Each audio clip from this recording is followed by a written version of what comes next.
TOEFL atau Test of English as Foreign Language, dan IELTS, International English Language Testing System. Pasti kalian udah gak asing lagi dengan kedua tes ini. Kedua tes ini seringkali dijadikan sebagai persyaratan dalam masuk kuliah, melamar kerja, hingga apply beasiswa di luar negeri. Tapi, di antara TOEFL dan IELTS, mana yang kamu pilih? TOEFL punya dua tipe, ITP dan IBT. ITP atau Institutional Testing Program itu TOEFL yang biasanya dipakai untuk syarat penerimaan calon mahasiswa S2 dan S3 dalam negeri atau syarat program akademik di luar negeri.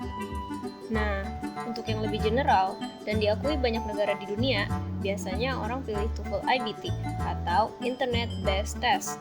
Sekarang, TOEFL IBT lebih banyak digunain karena dia bisa dibilang versi terbaru dari TOEFL dan soal yang diberikan juga dianggap lebih sulit.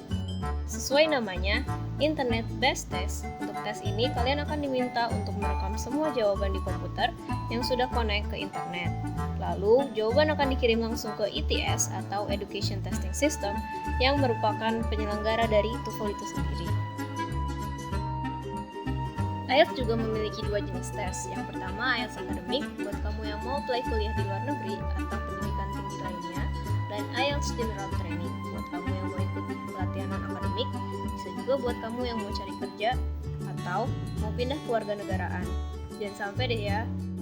Dua tes ini strukturnya sama aja, cuma beda di tingkat kesulitan soal. Pastinya IELTS akademik lebih sulit. Untuk strukturnya sama seperti TOEFL. Total waktu tes selama 2 jam 45 menit. Untuk IELTS akademik maupun general training, semua jawaban akan ditulis tangan. Secara garis besar, bedanya IELTS dan TOEFL, kalau TOEFL menggunakan berbagai macam dialek Inggris, sementara IELTS mostly menggunakan British English. Dan untuk konteksnya, TOEFL lebih banyak bahas tentang akademik, sebaliknya topik di IELTS lebih general. Gimana dengan di Indonesia? Untuk saat ini, rata-rata instansi, perusahaan, dan universitas masih terbiasa dengan tes TOEFL IBT dan TOEFL ITP sebagai syarat penerimaan. Mungkin karena dialek Inggris yang dipakai untuk TOEFL lebih universal, cocok sama orang Indonesia. Jadi sebenarnya kedudukan IELTS sama TOEFL ini bisa dibilang sama.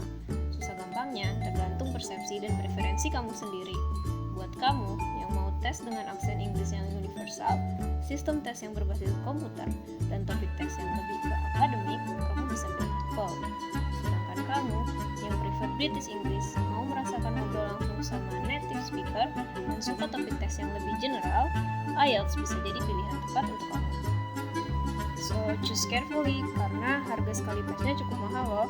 Untuk satu kali tes TOEFL, biayanya sekitar 2,3 juta. Untuk tes IELTS, sekitar 2,6 juta rupiah, yang masa berlakunya selama 2 tahun. Gimana? Udah dapat gambaran soal IELTS dan TOEFL? Kalau kamu masih punya pertanyaan soal IELTS dan TOEFL, feel free to ask di kolom komen bawah ya. See you in the next episode.